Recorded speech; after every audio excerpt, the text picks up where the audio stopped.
Dimple. Welcome to Dr. A Talks. How are you? Thank you so much, Aditi. How are you? I'm good. Where's the mango tree? I was hoping to see the mango tree behind you. I did record a farewell message under the mango tree, but the sun sets at 6:30 and it gets dark. But instead, today I decided to go in my living room with my parents. They are here. I'm just going to show you. That's my mother. Hello. Hello, Auntie. How are you? Nice to meet you. Because this is the only words I know it is Tamil that you speak. Do you speak Tamil? Tamil. Yes, little bit Tamil. You know Tamil? A little bit. I only know Nanune Kadil Kre. நல்லா இருக்கீங்களா? நல்லா இருக்கீங்களா? It means, are you okay? Are you good? I'm good. Yeah, perfect. Thank you so much. That's my father. Vanakkam, namaskaram. Congratulations. Vanakkam. Thank you. Yeah. Namaskaram is also again Tamil. Sanskrit word is namaskaram. Yes. So, you know what? My family, we're actually from Rajasthan. We're North Indians. But because we grew in south of India, we had identity crisis. Marwaris, but we behave like Tamilians. Yeah, that's what I thought. Okay. So that's true Indian, right? It's a combination. That's true Indian. Absolutely. Yes, I just thought like the grand finale, I wanted my dad and mom to sit for the interview and listen to me because they're constantly wondering why I keep going to the terrace at 5:30 p.m. Okay, so for people who have logged into Dr. A Talks, Dimple has been doing her own live on her channel called Under the Mango Tree, because she found this beautiful spot and I was one of the guests, and she sat under the mango tree and we chatted for I think 30-40 minutes, and today is the grand finale for her, which is the 52nd episode, isn't it? True. Okay. And I'm so glad I'm doing grand finale with you of all people.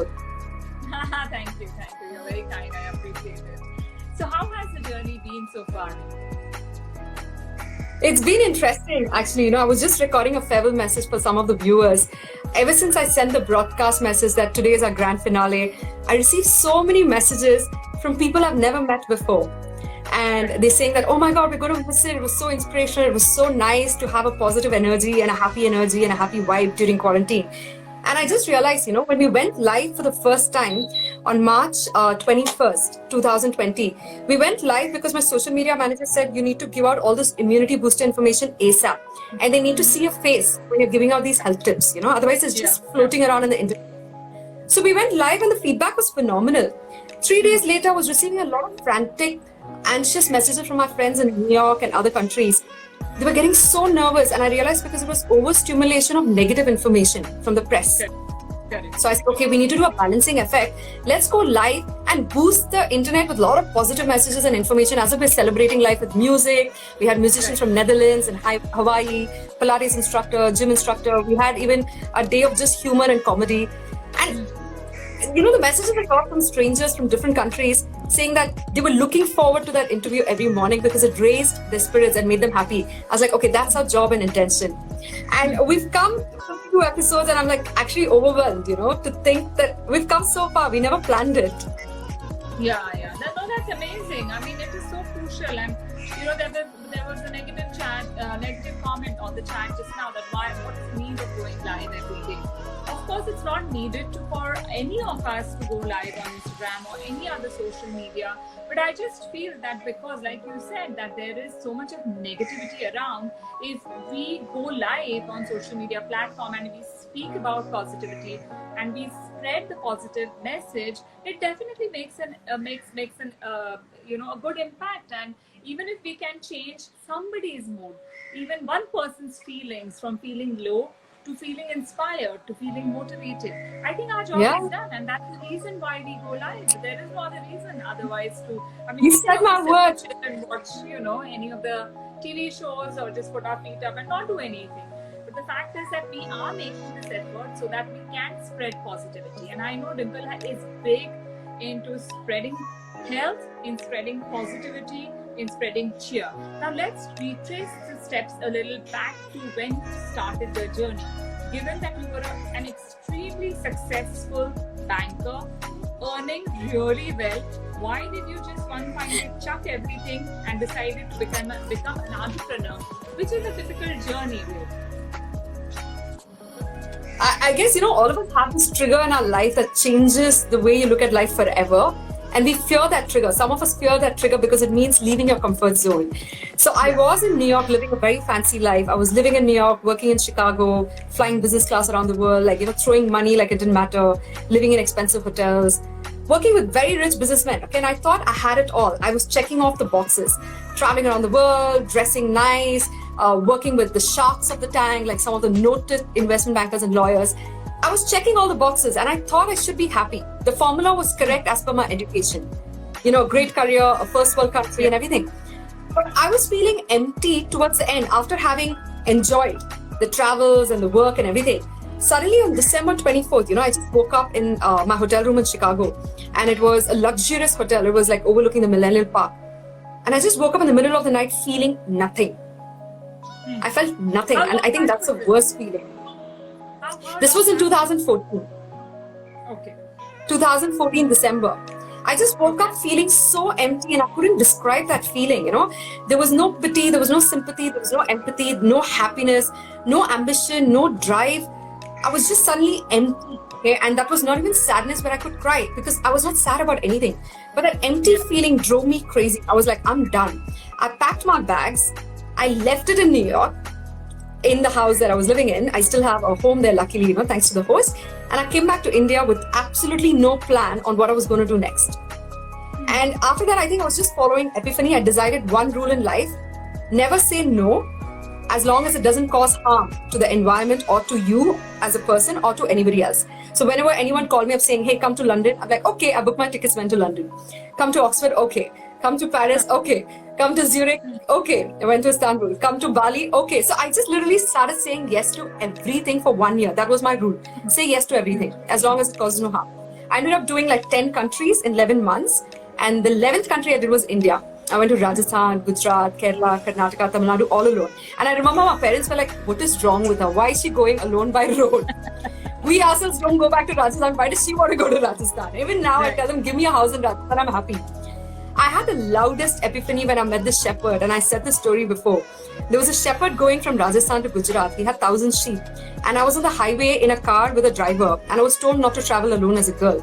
And I was dressed modern, Western clothes, makeup, and I was actually treated very well by the men there and the women. They gave me special attention. So I was like, okay, so that means I was living by a stereotype that it's not safe for women. So how many stereotypes am I living by? So I said, okay, henceforth, every day I'm going to wake up in the morning and let go of one thing that I'm most scared of, and a stereotype. And I'm going to go do exactly that. What I'm scared of? Bungee jumping, let's go do it today. And this shepherd was extremely happy. So I was taking pictures with the sheep and I looked at him, and he was wearing, these traditional clothes, the Indian garb, and I was wearing Western formal clothes, a T-button white shirt and pants. I was dressed masculine, he was dressed feminine. So it was very androgynous, that moment. And I asked him, are you content? Because I thought, you have to be a banker to be happy, and this guy is just a shepherd and he's happy. Why is he happy? Yeah. And he's like, yeah, I have clear sky, good water to drink, good food, and I'm going home now for dinner. I'm happy. And I was like blown away by his answer. Happiness was so easy. That day I decided I'm going to sell happiness in a bottle. Not drugs, steroids, antibiotics, but I'm going to sell happiness in a bottle and become a millionaire. A year later, Ayurveda happened, and 2017 November, we started the clinic, and to this day, we've treated about 1,700 patients from 45 countries, and we started the academy. We have students from 33 countries, including a student from Pakistan now, Guatemala, Chile, Madagascar. Yeah, so it makes me happy now. I think we've come a full circle now, finally. Absolutely. So again, for the listeners or the viewers, so to say, Dimple does conduct online classes for all you guys who are interested in becoming healthy, building your immunity. Prana Center is the way to go. So currently, since we do have time, utilize the time well. Because like Dimple says, happiness does not mean buying fancy cars or traveling from one country to another. It is pretty much within you, and that's exactly what the epiphany was, and that's what she lives by. I have never seen her down and out. I've seen her at the most stressful times the center was going through, but she still had a positive attitude, and I think that's what made you tide over the difficult part, isn't it? So why Ayurveda? I mean, given that you came from New York, you had an investment banker background, you could have easily opened a boutique to deal with financial services or investments or something like that. So why Ayurveda? I'm glad you asked, because it makes me actually reflect back on my own journey to be sure that I'm doing the right thing. It's good to ask those questions because sometimes when we're so busy working, we don't know what we're doing. We're just in an auto mode. When I was banking, I was heading two important transactions. One was a $205 million toll road transaction. Another was a $250 million hydropower project. And I thought I was helping my country. I was being very patriotic and I was like, oh, I'm bringing money into my country, da-da-da. I witnessed a lot of fraudulent stuff happen. Crows are black around the world, be it in US or in India. Yeah. Okay, so a lot of fraudulent stuff was happening under my nose. It was the rich getting richer and the poor getting poorer. And it really hurt my conscience that I was witnessing that.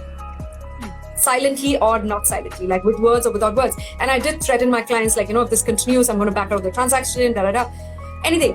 All that happened. I made money, they made money, it became clean, and I came back to India.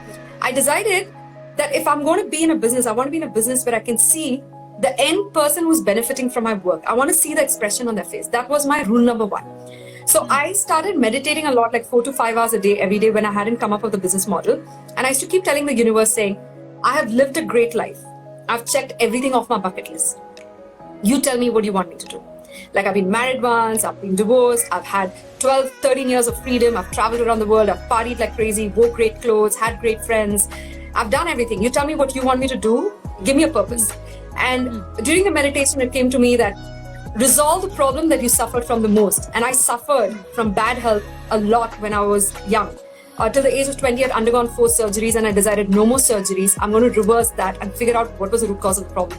That was one. And I decided if I'm going to get into a business, it should be non-alcoholic, non-meat-based, non-smoking, non-plastic, non-industrial. It should not be a commodity that the country or the world doesn't need more of.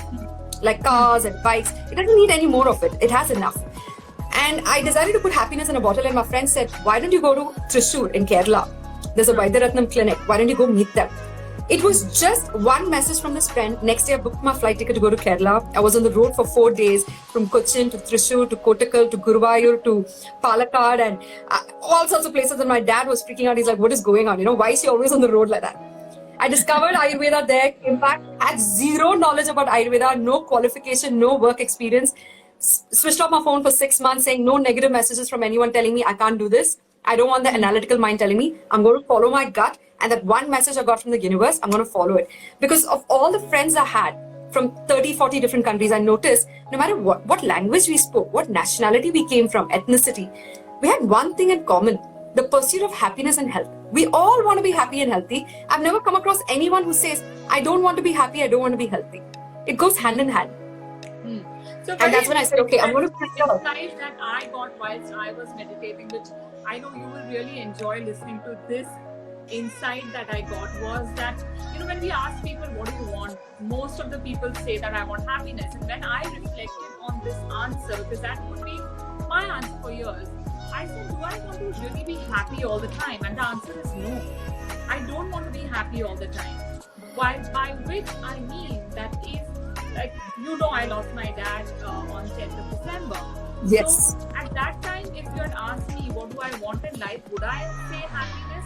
The answer is definitely not. I want to feel the grief. I want to soak into the grief so that I can get out and let go of that, so that then again I'm back on my feet doing the things I want to do.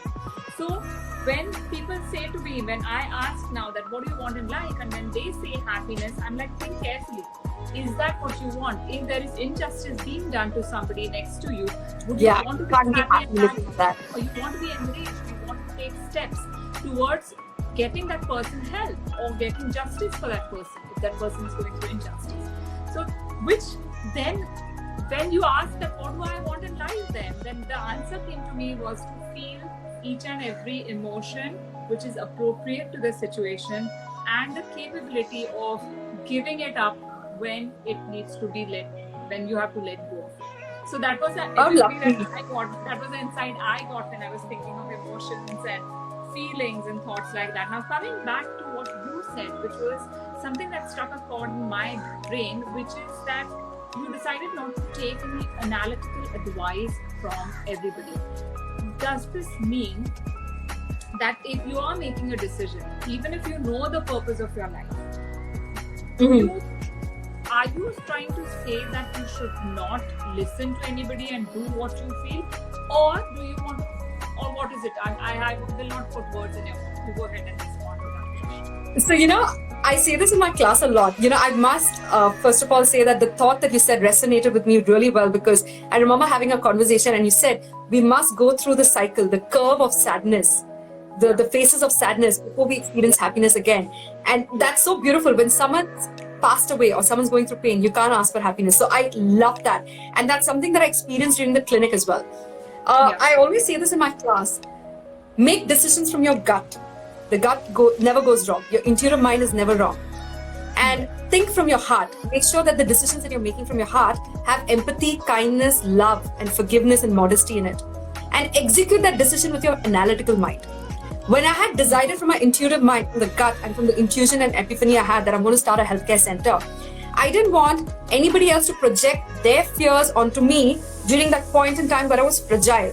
I was literally like a cocooned butterfly.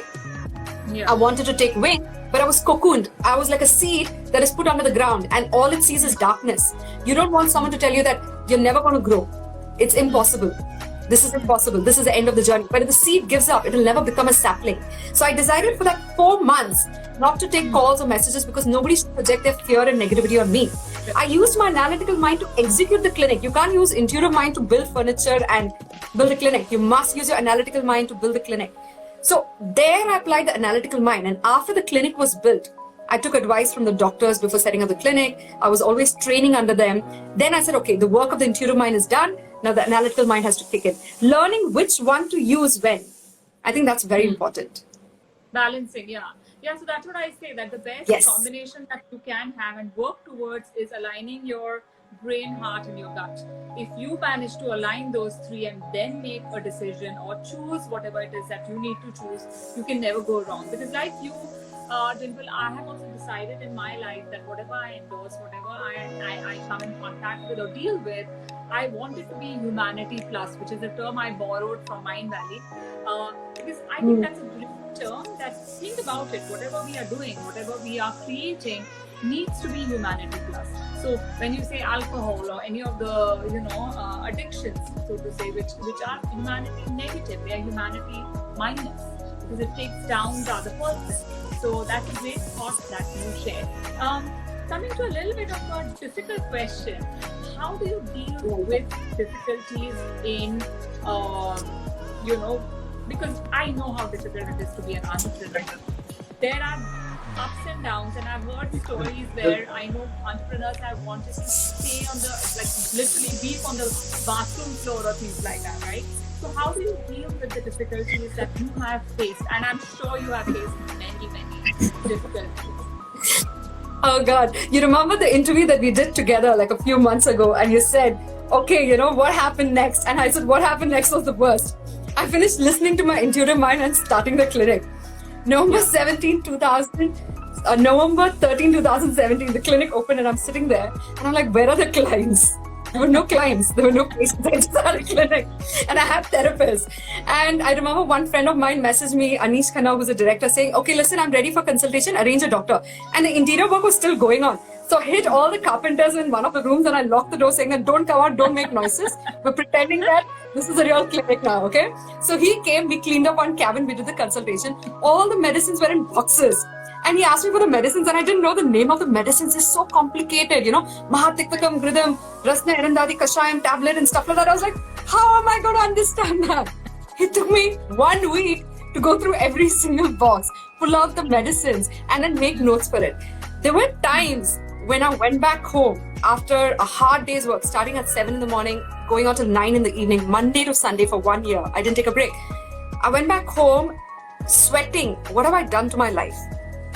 I remember because every Sunday I used to go to farmer's market, thanks to Kavita Mukhi, who's my mentor, the organic farmer's market. I was standing there in the sun, distributing pamphlets, doing a bellboy's job. I shouldn't belittle the work. I was doing that. And I was like, from being a fancy banker on Wall Street, I'm suddenly now at the farmer's market distributing pamphlets, getting humiliated by people who were insulting me for promoting Ayurveda.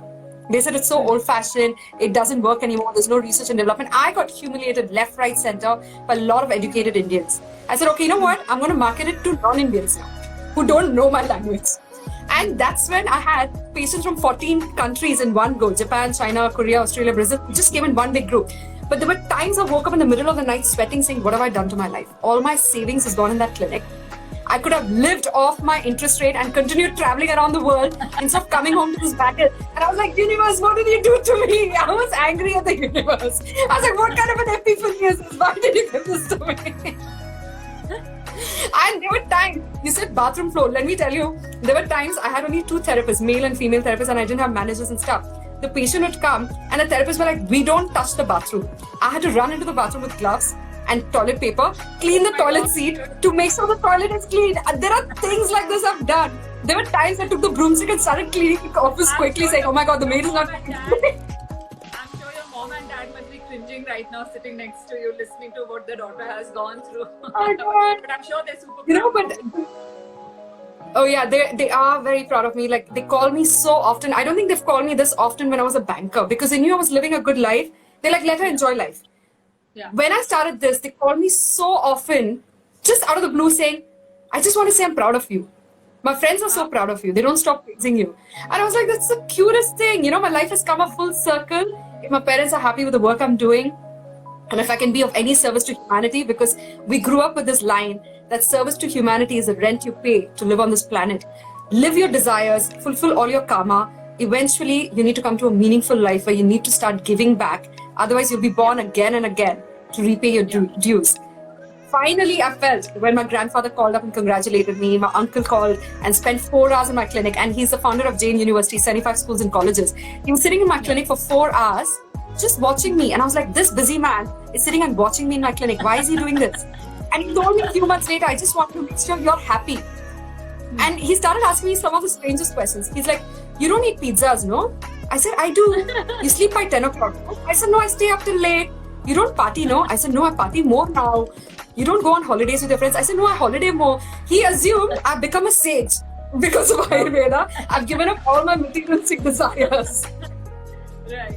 Yeah, so that's what people think, that if you lead a simple, regular life, that means you're not enjoying it.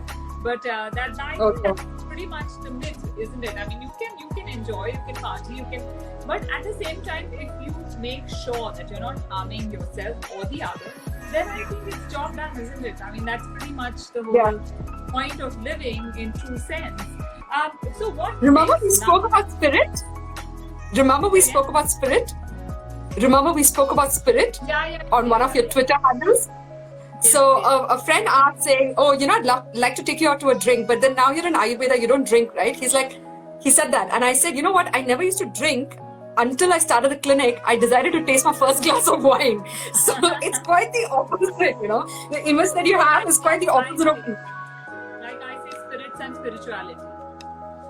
Yes, I wanted to bring into the Twitter handle that you had. So now that one center of your dream, your baby is up and about, it's become a teenager almost now.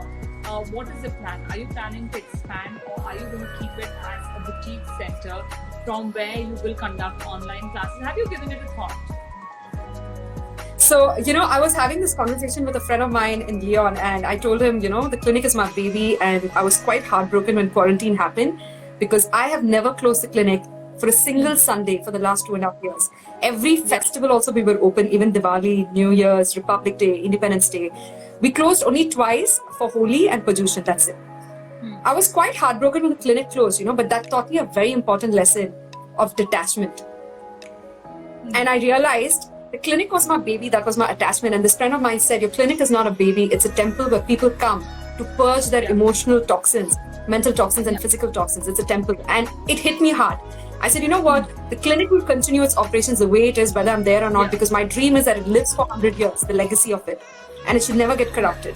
I started an online academy where we teach Ayurveda now online, and we have faculty from around the world like New York, Los Angeles, Australia, London teaching. We've now tied up with Jain University, where we're doing masterclass recording, where we've also spoken to you about it. The masterclass recordings will go live on the platform, and 75,000 students and their families and 600 corporates will have access to our teachings at a subsidized price. And we launched season 2, and we're also planning to release a book on Ayurveda very soon with a lot of recipes and wisdom in it. So that's the next plan. We wanted to set up a retreat, my uncle, me and dad, but we'll see how things shape up. But I know 2020 is not the year to set up new things. It's a year to create content. It's not the year to consume materialism. So we'll continue creating content for this year. Okay, that's fabulous. So you've already given it a thought and it's all in place. Now, I also know you pay a lot of attention to physical health. As in, like workouts, and you do some crazy stuff on the hanging around in the air and all that. I've seen the Instagram posts. When did you start that? When did you start looking after your physical being, your body? So I became a workaholic when I started the clinic because I realized that this was my final call. This was my final dream, final destination. I realized this is the final one. I'm not going to change careers again. Before this, I was a banker, TV producer, TV reporter, advertising, copywriter. This is it. This is my final call. So I started working excessively. There was no balance between work and play.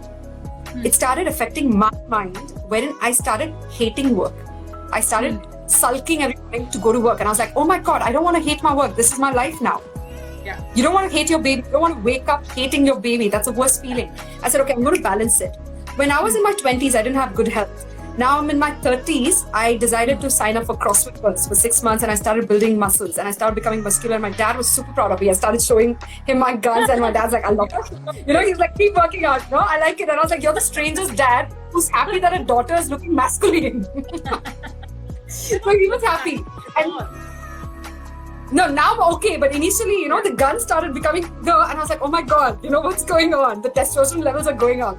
So I said, okay, let's, play around a little. And I signed up for one aerial yoga class. I got addicted to levitating, defying gravity, and overcoming the fear of falling down on your face. No safety ropes. So I started with aerial yoga, then hoop dance, now pole dance with Arifa. I hang upside down on a pole, and I'm literally breaking stereotypes and sending pictures of myself in itsy bitsy clothes doing pole dance to my mother, and my mother's like so proud of me. And I was like, really, Mom? It's amazing, that balance. Yeah. No, it is excellent. I mean, feeling fit itself, it's just such a, you feel so happy. Like in this lockdown, I've worked out every single day, and I've not been so regular in my entire career. Even when I used to walk the ramp, I did not work out every day. So it's like, okay, it comes a full circle, and it feels great, isn't it? I mean, to meditate. Well, you look fabulous even otherwise, Aditi. Thank you. No, but one needs to look after what the gift is also, otherwise it just goes downhill very fast. So to cherish what you have, we kind of lose touch with that at times, and we forget to be grateful for what we have. And meditating and working out kind of, I think, makes me come back to appreciate all that I have in life. So that is my kind of take through this lockdown. What has been your take? Because I know for you, it was a completely different experience, given that you're not at your home in Mumbai, but you are in Chennai with your parents. And I'm sure it's after many years that you've got this opportunity to spend time with them. So what has been one takeaway, if I have to ask you about the lockdown, that you enriched yourself with? Okay, I did speak about this before, but 2 days ago, I gave an interview to Sudakshana, our PR manager, and she asked me about my personal life. And for some reason, I ended up talking about my past marriage and, my divorce and all the abuse that I went through when I was 22. There was a lot of physical, domestic, verbal, emotional, sexual abuse as well. And it traumatized me for many years. And I had chronic insomnia for many years. And I couldn't cry. What lockdown did was the strangest thing. I left Bombay with a small suitcase of clothes, and I arrived in Chennai, and it's 60 days now that I've been living in Chennai in my family home, that I decided never to come back to. Felt that this was the start of all my problems, because I got married in this house and we made a lot of wrong decisions in this house. I attached a lot of negative qualities to the house. The house didn't do anything to me.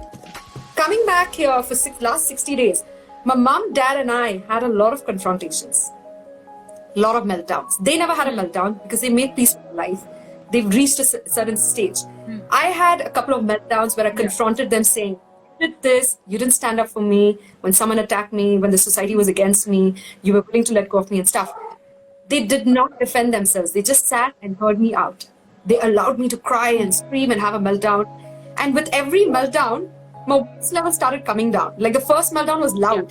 By the second, third meltdown, I was just sitting across the dining table talking to my dad. I said, I'm talking softly, but please know that I'm very angry. He's like, yeah, I can see on your face. I was like literally just softly talking that I'm very angry and I want you to know I'm angry. These 3-4 meltdowns has brought me, mom and dad so close. It has made us so thick. Literally, I've become the parent to them now where I'm watching what they eat, what they drink, and they've become my parent again. Literally, it feels like my second birth. Our relationship has become stronger, sweeter. We've learned how to forgive each other and forget what has happened in the past, which was accidental, which was not anybody's fault. That was my biggest takeaway. Lockdown is literally teaching us to stay quarantined with our loved ones and learn to love them all over again. That has been my biggest takeaway. That is such a great takeaway because, and I have always said this, that conflict is essential in any relationship, but conflict resolution is even more important, because if you have a conflict, if you have a fight and you just let it be, it will develop into such a big gap between the two people that then coming back together might be very difficult. But if you resolve it in a positive manner, keeping boundaries, keeping respect for the other intact, I think then the relationship definitely becomes a lot stronger than it ever was. And then nothing that communication cannot solve, isn't it? And that's what I think your takeaway also has been, that it has been communication. Having a meltdown has been cathartic for you. And that is important, I mean, to acknowledge the positive and the negative that you feel.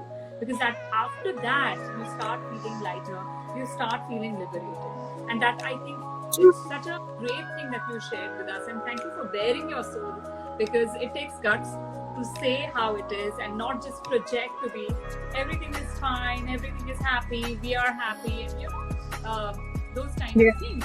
So thank you so much for that. If there is one message that you would like to give to all our listeners, what would that be? You and I very strongly believe in quantum physics, intentions, right? Yes. Your intentions, your word can affect the energy particle right now here, which can affect the core of a star that is living billions of light years from now. It's called the butterfly effect. A butterfly flapping in Africa can create a tornado or a hurricane in another country. Absolutely. This is what I say. Be very careful of the words, thoughts, actions, and deeds that come out of you. Like you said, it is important to also go into a cathartic state, a catabolic state. Anabolism is happiness, wherein you're nourishing your body with a lot of happiness, but you need to also purge your body with catabolism. And you need to release all negativity, fear, and stuff. But when you release negativity and fear, make sure it's in a very constructive manner, not causing harm to the other person. It is to resolve the conflict. That is one. 2, I've always believed in intentions. If your intention is pure to help someone, the universe will go out of the way to help you. This is something I've realized. It comes back to you multifold. That's what I've realized. Oh God, like how we've experienced it real life. Like I remember having a conversation with you 1 year ago. We were deciding, and my clinic was just small. I didn't have an academy. I didn't have a live stream series. And Dr. A Talks was a concept which was picking up. And now it's like becoming a rage. Dr. A Talks season 2 has started, right? The intention is pure, like your intention. Yeah, absolutely. I mean, I thought of Dr. A Talks a couple of years back, and I never got to doing it. And in this lockdown, it's just, I mean, I have almost now spoken for 2 months, almost every day. Now, of course, I'm not doing it every day, Dimple. I've been doing it every second day. I might stretch to every third day. Let's see how the lockdown pans out, and then I'll decide. Going back to your message. So I'm just saying, like, which we believe in, the quantum physics of intentions, the electromagnetic signature of your thoughts is very powerful. Be very careful of your intentions. Never mean harm to anyone. This is a philosophy in Jainism that I live by. Live and let live. Don't judge anyone harshly, because the minute you judge, your walls go up and you're refusing to receive the wisdom that the other person has to offer. That is another thing. Be very careful of your intentions. Vibrate a positive intention. You'll attract the most positive abundance of blessings and happiness in your life. That's one thing that I strongly believe in. And I think I'm going to live by this mantra for the rest of my life. That is such a cool mantra to have. And like I say that your word gives you your world. So be careful of the words, not only what you say, but what you say within your inside of your brain, because there's a voice that keeps talking constantly. So beware of negativity, of a negative thought, because like you said, that it does give out electromagnetic waves or whatever energy or whatever you want to call it. But just be very careful and guard yourself against negative thoughts. किसी का बुरा मत सोचो, क्योंकि उससे तुम्हें ही ज़्यादा तकलीफ होगी. That's exactly what I believe in, and that's the mantra even I have started living by.